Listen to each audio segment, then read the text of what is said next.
Kita mulai dengan informasi pertama. Saudara, Badan Konservasi Sumber Daya Alam Aceh mencatat di tahun lalu telah terjadi 102 kali konflik gajah dengan manusia. Konflik ini diduga karena perusakan habitat gajah, penambahan hutan, pemasangan jerat, hingga alih fungsi lahan. BKSDA Aceh mencatat sedikitnya ada 102 konflik gajah dengan manusia di tahun lalu. Tahun ini juga masih terjadi. Hal ini diduga karena kerusakan hutan sebagai habitat gajah terus meningkat.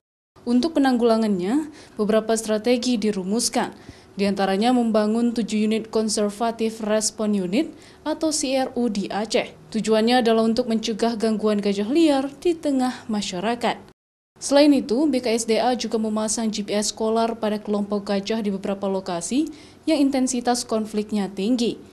BKSDA juga mencoba untuk melakukan penyesuaian jenis tanaman yang tidak disukai oleh gajah, terutama di areal perlintasan hewan bertubuh besar ini. Namun tanaman tersebut mempunyai nilai ekonomi yang tinggi. Jumlah konflik yang terjadi di tahun 2020 berdasarkan catatan kami melalui call center, itu kurang lebih ada 102 kasus konflik manusia dan gajah. Kalau dibandingkan di awal ini memang belum terlalu, ada beberapa di Aceh Timur, kemudian di Bener Meriah, dan di wilayah